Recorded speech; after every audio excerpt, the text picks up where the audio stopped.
오늘부터 금년도 사순절이 시작됩니다. 오늘부터 4월 5일이 부활주일인데요. 부활주일까지 주일을 뺀 40일입니다. 그래서 이 기간 동안 우리가 우리 자신들을 참회하고 회개하는 시간을 갖고, 또 그동안 세상을 살면서 세상에 대한 과도한 욕심, 또 탐욕, 또 거짓, 불의 이런 것들을 다 내려놓고 절제하고 또 금욕하는 그런 기간이기도 합니다. 그래서 오늘 특별히 죄의 수요일, 애쉬 웬즈데이 하는데요.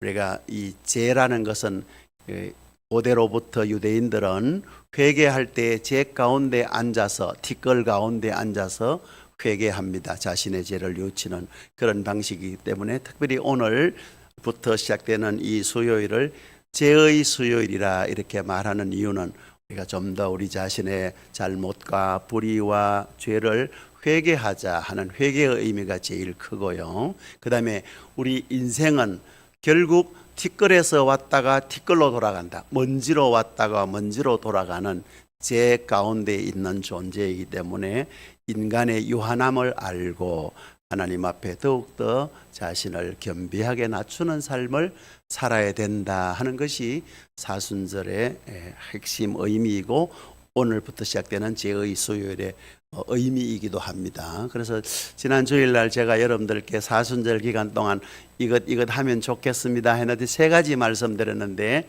한 가지가 뭐냐 하면 사순절 기간 동안 하루 한 끼 금식하시면 좋겠습니다 해서 금식을 약속하신 분 계시죠, 그죠?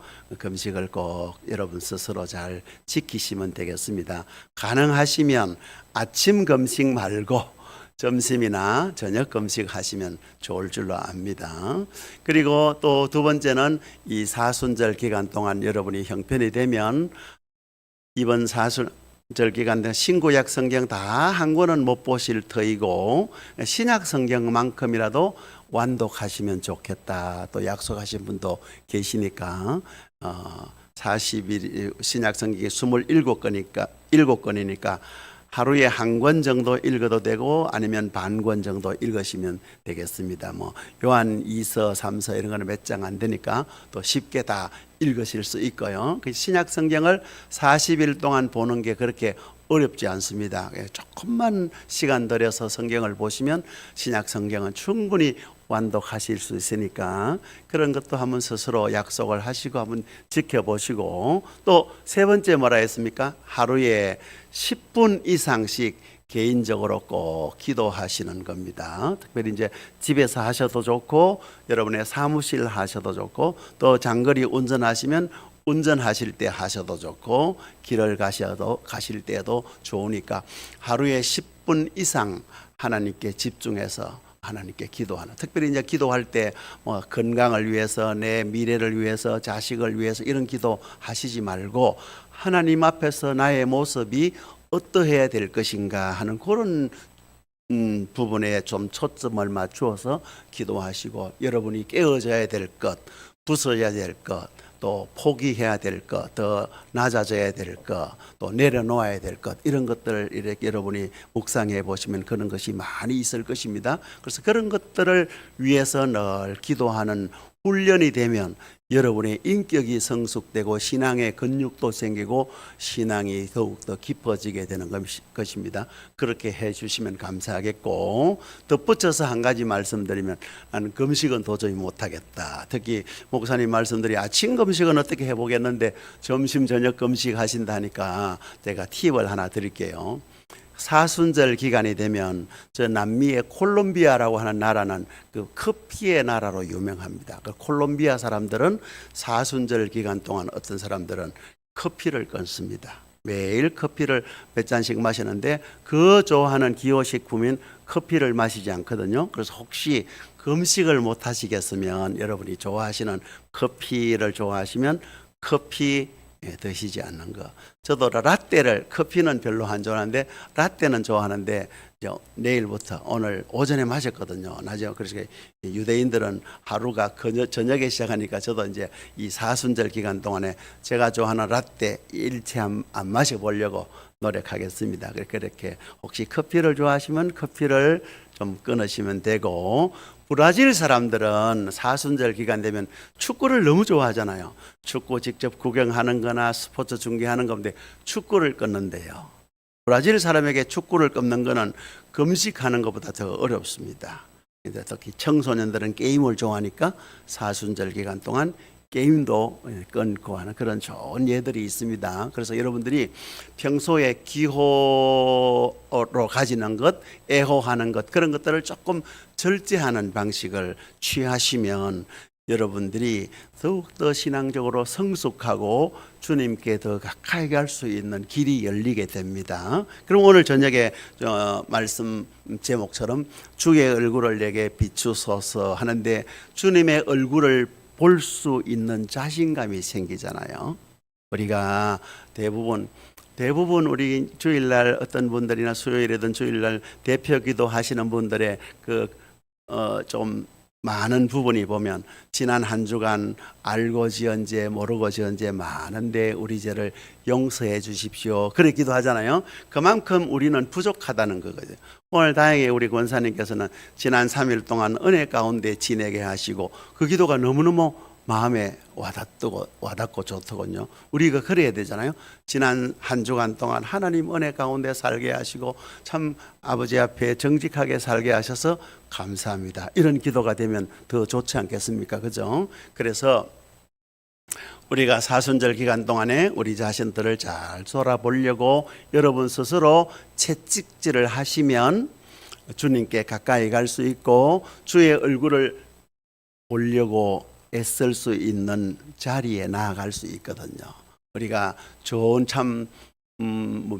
마음이 설레는 사람 앞에 가면 눈을 마주치는 게 쉽지 않은데, 정말로 좋은 사람은 그 사람의 얼굴을 보고 눈도 마주치고 그러지 않습니까? 그 얼굴을 똑바로 본다는 게 쉽지 않거든요. 우리가 특별히 사람의 얼굴도 그러하거니와 우리가 주님의 얼굴, 여기 시편에 주의 얼굴을 내게 비추소서 했는데 주님의 얼굴이 어디 있을까요? 그죠? 실제로 주님의 이 우주 만물을 지으시고 우주 만물보다 크신 주님이신데 그 주님의 얼굴이 얼마만큼 크겠습니까? 결국 주님의 면전, 우리가 주님 앞에 가서 주님 앞에 우리가 적나라하게 내어놓고 주님과 맞닥뜨린다, 마주한다, 대면한다, 그런 의미 아니겠습니까? 그죠? 그런 면에서 오늘 주의 얼굴을 내게 비추소서 이 제목처럼 여러분들이 항상 주님 면전에 있음을 늘 인식하고 살아가시면 좋겠습니다. 자, 사람들은 보통 소박한 꿈을 가지고 있습니다. 사는 동안에 큰 어려움 없이 건강하게 살다가 행복하게 살다가 죽으면 좋겠다. 이제 건강하고 행복하게 살다가도 막상 죽음이 오면 또 두려워하는 그런 경우도 있는데, 사람들은 누구나 건강하게 살고 행복하게 살고 그래 살다 죽으면 좋겠다 싶은데, 이런 소박한 꿈도 모든 사람들에게 다 주어지는 것이 아니라는 걸 알잖아요. 우리도 알게 모르게 병원에 가게 되고 질병에 시달리게 되고, 질병이 아니면 또 가난에 시달리게 되고, 또 가난이 아니면 사람들 때문에, 관계 때문에 또 힘들어지는 그런 경우들이 많지 않습니까? 이런 소박한 꿈조차도 모든 사람에게 다 주어지는 것이 아닙니다. 대부분의 사람은 질병이나 가난이나 여러 어려움을 겪고 살아갑니다. 그런 측면에서 이 시편 중에서, 시편은요 하나님을 찬양하는 찬양시도 있고, 또 하나님 앞에 회개하는 회개시도 있고, 또 하나님이 내 형편을 아시고 내 고난 가운데 고통 가운데 처해 있는 나를 구원해 주십시오 하는 탄원시가 있는데, 찬양시도 있고 회개시도 있는데 제일 많은 시가 탄원시입니다. 내 처지와 내 어려움과 내 형편이 곤고하오니 주님 나를 좀 건져 주십시오. 오늘도 여기 15절과 16절에 나를 건져 주시고 나를 구원하소서, 그런 표현이 있잖아요. 이 탄원시가 전체 시편 가운데 굉장히 제일 분량적으로는 제일 많아요. 찬양시도 있고 여러 가지 회개의 시도 있지만 하나님께 내 형편을 아뢰고 탄원하는 탄원시가 제일 많습니다. 실제로 살다 보면 우리의 삶도 이 시편 기자가 처해 있는 삶과 다를 바가 없습니다. 오늘 여기 시편 표제를 보면 다윗의 시다 이래 되어 있는데, 시편에 나와 있는 다윗의 시는 특별한 경우는 그 다윗이 직접 지은 시이지만, 많은 경우에는 이름은 표제는 다윗의 시다 되어 있지만 다윗과 같은 처지에 놓여 있었던 사람들이 어디 다윗뿐이겠습니까? 많은 사람들이 그런 처지에 있었지 않습니까? 그래서 통칭해서 다윗의 시라고 이야기하는 거예요. 그래서 어떤 시는 다윗이 직접 지은 시도 있지만 대부분의 다윗의 시라고 표제가 되어 있는 건 실제로는 다윗의 시인 것도 있지만 그렇지 않은 경우도 굉장히 많다는 거예요. 그래서 오늘 여기 특별히 31편은 다윗이 직접 지은 시라기보다는 이런 형편에 처해 있는 믿음의 사람들의 탄원시고 동시에 신앙 고백입니다. 회개도 찬양도 탄원이고 다 신앙 고백의 표현이거든요.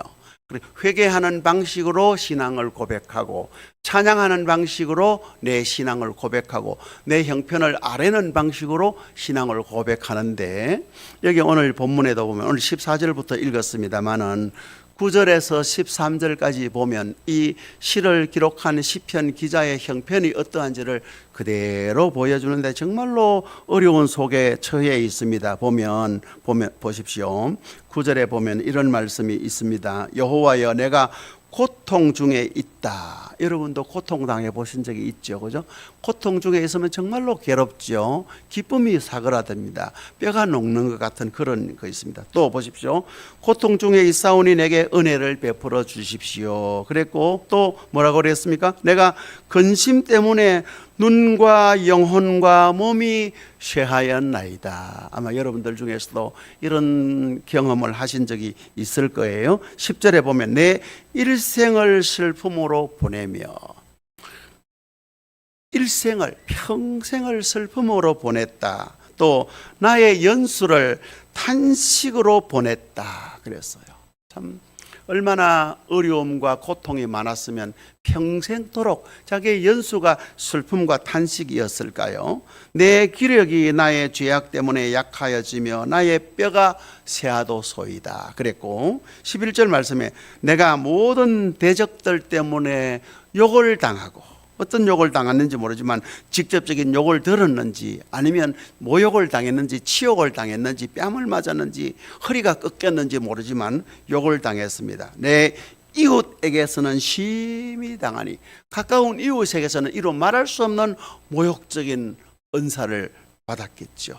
내 친구가 놀라고 길에서 보는 자가 나를 피하였나이다. 우리도 왜 노숙자 같은 분이 옆에 오면 살짝 피하고 냄새도 나고 하니까 피하는 경우가 있는데, 이 길에서 모든 사람이 나를 피하였다. 얼마나 어려운 지경에 놓여 있습니까? 12절에 보면 심지어 이런 말씀이 있습니다.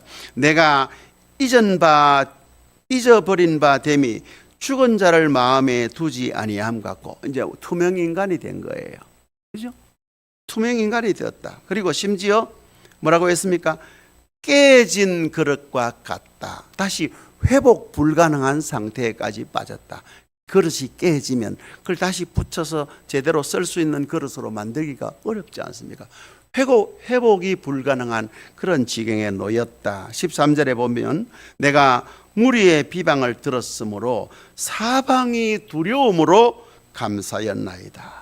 참 여러분도 두려운 경험을 많이 하셨겠지만 이 시편 기자는 온 사방이 두려움으로 감쌌다 그랬고, 그들이 나를 치려고 함께 언연할 때 내 생명을 빼앗기로 꾀하였나이다. 우리는 아무리 어려움을 겪어도 현대사회에서 나를 죽이려고 덤벼드는 사람은 없잖아요. 나를 싫어하고 배척하고 멀리하고 왕따시키고 그런 경험은 있어도 우리가 죽이려고 모의를 하는 그런 경우는 없잖아요. 그런 면에서 이 시편 기자가 처해 있는 형편은 이루 말할 수 없는 형편이었습니다. 그런데 보십시오. 오늘 14절 어떻게 시작합니까? 여호와여, 그러하여도 이 말은 앞에 9절에서 13절에 있는 그 모든 어려움 가운데 내가 처해 있어도 그런 말이거든요.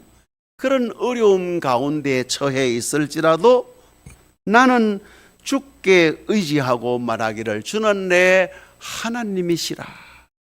그렇습니다. 이것이 진정 사순절을 맞이하는 우리들의 신앙 고백이 되어야 될 줄로 믿습니다. 아무런 어떤 그 어려움 속에서도 내 하나님을 향한 믿음을 잃지 않는 것, 굉장히 어렵습니다. 우리가 살다 보면 지난주일 제가 말씀드렸잖아요. 하나님의 침묵, 하나님의 부재, 하나님이 어디 계신가? 지금 나와 함께 하지 않는 것 같은 그런 상황 속에서 참된 구원이 시작된다고 말씀했지 않습니까? 그런 것처럼 우리는 사방이 나를 고통으로 죽음으로 몰고 가는 이런 상황 속에서 하나님을 믿는다는 게 어렵잖아요. 그런데 이 시편 기자는 그러함에도 나는 주님이 내 하나님이시다, 그걸 고백하고 있는 거예요. 우리가 아무리 어려운 형편에 처해 있어도 주님을 향한 그 신뢰만큼은 여러분이 잊어버려서는 안 돼요. 욥과 욥의 아내가 대별되는 게 그런 거잖아요. 욥의 아내는 너무너무 비통한 그 형편에 빠지니까 차라리 하나님을 욕하고 죽으라고 하는 그런 비신앙적인 태도를 보였지만, 욥은 주신 자도 여호와시오 거두신 자도 여호와시오니 내가 주님께로 돌아갑니다, 하나님께 신앙 고백을 했지 않습니까? 그런 것처럼 우리가 재난과 고통 앞에서 우리가 인생 자체가 허무한 것이니 어쩔 수 없다, 그런 것이 아니라, 또 어떤 식이든 이 문제를 해결하려고 발버둥 치는 그런 방식이 아니라, 이 본문의 이 시편 기자의 대답처럼 생명의 위협을 당하는 그런 상황이라도 주님만을 의지하겠다 하는 것이 우리의 신앙 고백이 되어야 될 줄로 믿습니다. 또 두 번째 보면, 그런 나락에 떨어진 상황 속에서도 하나님을 의지할 수 있었던 데에는 자신의 앞날이, 이 시편 기자의 앞날, 지금 죽을 지경입니다. 정말로 소망이라고 없는 그런 상황 속에서도 미래를 꿈꾼 거예요. 우리의 앞날이 누구의 손에 있다고요? 주의 손에 달려있기 때문입니다. 여기 보십시오. 15절. 나의 앞날이 주의 손에 있사오니. 앞날이 있긴 어디 있어요? 미래가 어디 있어요? 희망이 어디 있습니까? 아무런 희망이 없는 그런 상황 속에서도 이 기자는 나의 앞날이 주의 손에 있습니다. 그렇습니다. 여러분의 미래가 여러분의 손에 있습니다. 참, 하나님의 손에 있습니다. 그걸 꼭 기억해야 됩니다. 내가 내 힘으로 내 미래를 개척해 나갈 수 있다고 생각하죠? 아닙니다. 죄가 무엇이라 했습니까? 하나님 없이 인간 스스로의 힘으로 생명을 연장할 수 있다고 생각하는 것 자체가 죄인 거예요. 그러니까 우리의 앞날은 하나님의 손에 있지, 결코 의사의 실력에, 돈의 힘에 있는 것이 아니라는 걸 여러분이 꼭 아셔야 됩니다. 그 다음 마지막 세 번째 보면, 주의 얼굴을 주의 종에게 비추시고, 여기 오늘 설교 제목이 16절에 있는 말씀인데요. 하나님의 얼굴을 나에게 좀 비춰주십시오. 하나님이 우리의 상황을 외면하지 마시고 주의 얼굴을 내게 비추소서. 이 말은 주님의 도움이 절실합니다. 주님의 도움이 아니고서는 나는 어찌할 수 없습니다. 주여 나를 구원하소서. 뒤에 이걸 말해서 주의 사랑하심으로 나를 구원하소서. 그렇지 않습니까? 그죠? 그런 면에서 오늘 우리는 사순절을 맞이해서 어떤 상황 속에서도 하나님을 향한 신뢰는 거두면 안 됩니다. 그건 잃어버리면 안 돼요. 다 잃어버려도 괜찮습니다. 그러나 주님을 향한 그 신뢰, 신앙 고백만은 잊어버려서는 안 되고, 그 다음에 우리의 앞날이 하나님의 손에 있다는 것을 꼭 기억하고 주의 얼굴을 내게 비춰주시기를 간구하는 것, 그게 우리가 주님께 기도하는 기도의 내용 전부입니다. 이 기도 외에 우리가 어떤 기도하겠습니까? 이 기도 안에는 자식에 대한 기도, 내 건강에 대한 기도, 내 재정에 관한 기도 다 포함되어 있습니다. 물론 그것 외에도 우리가 구체적으로 아까 우리 권사님 기도하셨듯이 교회를 위해서, 목사님을 위해서, 나라를 위해서, 또 뭐 세계 평화를 위해서 다 기도해야 되겠습니다. 우리나라의 정치, 경제, 사회, 문화, 교육, 군사 모든 부분에 있어서 기도해야 되겠지만 우리의 큰 맥락에서, 큰 틀에서 우리의 기도 제목은 오늘 여기 14절, 15절, 16절에 있는 말씀, 어떤 상황 속에서도 하나님을 향한 믿음은 변치 않는 것. 두 번째로 우리의 미래는 하나님의 손에 있는 것. 인간의 힘에 있지 않고 하나님의 손에 달려 있음을 굳게 믿고 그 하나님의 얼굴을 나에게 비춰주시기를 바라는 하나님의 긍휼하심, 하나님의 자비, 하나님의 은총 아니겠습니까? 그래야 우리가 살아갈 수 있습니다. 주님 우리를 모른다고 하시고 주님 우리에게 얼굴을 비추지 아니하고 주님이 외면하시면 안 돼요. 제가 오래전에 한 수십 년 된 것 같은데 그때 뭐 무슨 선전을 하는데 아버지하고 아들이 이렇게 거실에서 이렇게 탁자를 마주두고 아버지는 소파에 앉아서 신문을 보고 있는데 아들이 아버지에게 뭘 이렇게 요청하는 장면이 나오는데 그 아버지가 아들의 요청을 외면하고 신문을 덮고 탁 등을 돌리는 그런 광고였어요. 제가 지금 하도 오래돼가 너무 오래돼서 무슨 광고인지 정확하게 기억이 잘 안 나는데 그때 그걸 보고 제가 느낀 그 장면이 너무 강렬했는데 아들이 아버지에게 어떤 요청을 하는데 아버지가 아들의 말에 전혀 귀를 기울이지도 않고 얼굴을 돌리고 등을 보이는 그런 모습을 보면서 저 아이의 마음이, 그 아들의 마음이 어떠하겠는가 그런 걸 참 생각을 하면서 저거 만약에 우리의 기도를 하나님이 듣지 않으시고 외면해버리고 하나님이 등을 돌리시면 우리는 정말로 어디 가서 우리의 이 상황을 하소연하고 단언하겠습니까? 그렇지 않겠습니까? 그런 면에서 주의 얼굴을 내게 비추소서라고 하는 이 시편 기자의 단언이 정말로 우리의 간절한 단언이 되어야 됩니다. 여러분들은 형편이 너무 좋은 형편이라서 이런 단언이 나오지 않을지 모르지만 우리의 형편이 어떠함과 상관없이 기본적으로 우리 인생은 하나님 없이는 불가능한 삶 자체가 불가능한 존재이기 때문에 꼭 하나님의 얼굴을 우리에게 비춰 주십시오. 그 기도를 여러분이 평생 하셔야 될 줄로 압니다. 그래서 그런 쪽으로 여러분이 기도를 자꾸 해가시면 다른 소소한 일상의 필요를 채워달라고 하는 그런 기도는 저절로 잘 안 나와요. 이것도 해주시고 저것도 해주시고 우리 아이가 어떻고 임신했는데 어떻고 장가를 가는데 어떻고 취직을 하는데 학교를 가는데 그런 거 소소한 기도 해야 되겠지만 그런 기도는 자꾸 축소되고 하나님 앞에 내 자신을 더 가까이 가고 겸비하게 겸손하고 정직하고 성실하게 깨끗하게 나아가는 쪽으로 기도를 많이 하시면 그런 기도는 안 해도 하나님께 척척척척 이렇게 주시는 그런 경험을 많이 하실 수 있을 거예요. 또 그 하나님이 그런 걸 잘 안 주시고 응답이 더디다 할지라도 내가 하나님께 더 가까이 가고 하나님의 얼굴이 우리에게 비추어 주신다는 그런 느낌을 가지면 가질수록 마음에 기쁨이 생기고 평안해집니다. 평안해지면 걱정, 근심, 두려움, 염려는 저절로 사라지는 것 아니겠습니까? 그죠? 그러니까 이번에 오늘 사순절 기간 동안 그런 기도를 많이 하시고 그런 기도만을 하시고 그런 기도를 깊이 하시는 그런 기간으로 한번 삼아 보십시오. 그래서 일상에 필요한 그런 기도는 조금 접어놓고, 그죠? 지금까지 많이 하셨지 않습니까? 그죠? 여러분의 건강, 여러분의 노후, 여러분 자녀들의 앞날, 이런 거 많이 해 오셨으니까 그런 기도는 조금 접어놓고 하나님과 여러분과의 어떤 1대1의 단독자로서의 관계 그런 걸 놓고 여러분이 기도하시면 기도할 게 엄청 많다는 걸 아시게 될 거예요. 처음에는 그런 게 훈련이 안 되니까 서먹서먹 해가지고 이게 잘 안 나옵니다.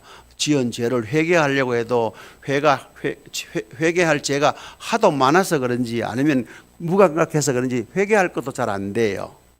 내 허물이 뭔지도 잘 안 보입니다. 그래서 뭐 교만한 거 용서해 주시고, 거짓말한 거 용서하시고, 욕심낸 거 용서하시고, 요 정도 하고 나면 그만 또 할 게 없어져요. 그러나 오른쪽으로 여러분이 자꾸 기도하시다 보면 내 허물이 이래 많구나 하는 걸 알 수 있잖아요.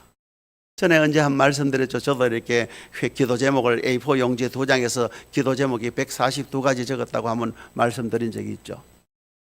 그런 것처럼 여러분이 적으셔도 좋고 적지 않으셔도 꾸준히 그런 쪽으로 기도의 훈련을 해 가시면 여러분의 기도의 깊이가 더 깊어질 줄로 믿습니다. 그리고 기도의 깊이가 딱 깊어지면 세상에 대한 염려, 근심이 어느덧 싹 사라져 있는 것을 느끼게 되고, 그러면 여러분이 항상 평안과 기쁨이 찾아온다는 걸 알고, 여러분 마음속에 하나님이 주신 평안과 기쁨이 있으면 다른 사람을 대할 때 너그럽게 대하게 돼요. 그게 안 되니까 빡빡하게 대하는 거잖아요. 그죠? 남편에게도 그만 너그럽게 대할 수 있고, 아내에게도 너그럽게 대할 수 있고, 자식한테도 너그럽게, 친구한테도 너그럽게 대할 수 있는 거예요. 그게 안 되면 교회 와서도 목사님한테도 따지고 들고, 또 장로님한테 따지고, 권사님한테 시비 걸고 막 이런 일도 있거든요. 김치 짜버 그것 때문에 시비 걸고, 국이 싱거워 때문에 이야기하는 이런 참 볼성사나운 일이 생기는 거예요. 국이 짜보면 뭐 물 태우면 되고, 싱거우면 간장 좀 넣으면 되는 거 아니겠습니까? 그죠? 그러니 이번 사순절 기간 동안 여러분들께 꼭 당부드리는 것은, 하나님과 여러분 사이에 1대1의 관계를 놓고 그것만 기도하는 연습을 많이 해보시면, 처음에는 잘 안 되지만 제가 여러분들께 좀 장담할 수 있는 건 한 열흘만 고려해 보시면 열흘 후에는 그게 정말로 자연스럽게 많이 나옵니다. 그래서 그러기 위해서는 시편에 있는 이 참회의 시 있지 않습니까?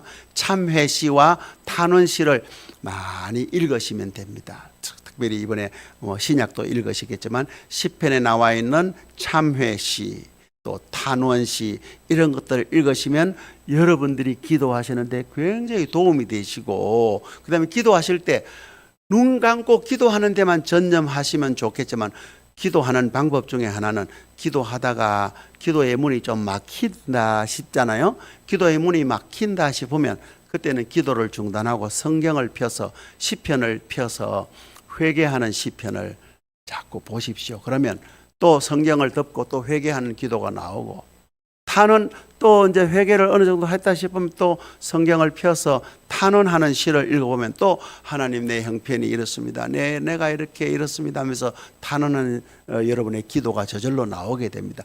이런 걸 꾸준히 반복하면 여러분의 어떤 영적인 차원이 달라진다는 걸 알 수 있을 거예요. 어떤 분은 방언으로 기도하면서도 너무 유치한 걸 기도해요. 이게 방언으로 기도하면요, 여러분 중에서도 방언으로 기도하시는 분이 있지만, 방언으로 기도하면 내가 구체적으로 무엇을 어떻게 기도한지는 모르지만 이런 방향, 이런 쪽으로 내가 기도하고 있거나 하는 건 어느 정도 이렇게 방향성은 알게 돼요. 기도하는 내 자신은. 다른 사람은 전혀 모르죠. 그렇기 때문에 여러분도 방언으로 기도하시던, 정말로 조용히 기도하시던, 큰 소리로 기도하시는, 그건 여러분의 기질대로 하시면 되는데, 중요한 것은 어떻게 기도하시든 간에 여러분과 하나님과의 관계를 놓고 1대1로 대면하는 그런 훈련을 해야 돼요. 아시겠죠? 그죠? 이번에 꼭 그러시기를 바라겠습니다. 자, 그러면 오늘 우리가 기도를 하겠습니다. 오늘 기도를 하는데, 오늘 말씀드린 대로 어떤 상황 속에서도 하나님만 의지할 수 있도록 해 주십시오. 그런 기도를 하시고, 또 우리의 앞날이, 나의 앞날이 주님의 손에 있음을 철저하게 깨닫게 하시고 알게 해 주십시오. 그런 기도를 하시고, 세 번째로는 주님 나에게 주의 얼굴을 비추어 주십시오. 주님 나를 외면하시고 주님 나를 등 돌리시면 나는 정말로 불쌍한 자가 됩니다. 그걸 꼭 기억하시고 주님 우리에게 자비와 긍휼을 베풀어 주시고 그런 기도를 하시고, 그 다음에 우리 교회와 목사님의 건강 회복을 위해서, 우리 성도들의 가정을 위해서, 기관을 위해서, 교회 오월에 있을 총동원 전도주의를 위해서, 교회 안에 있는 어린 자녀들을 위해서, 이 나라와 이 민족을 위해서 함께 기도하는 시간을 갖겠습니다.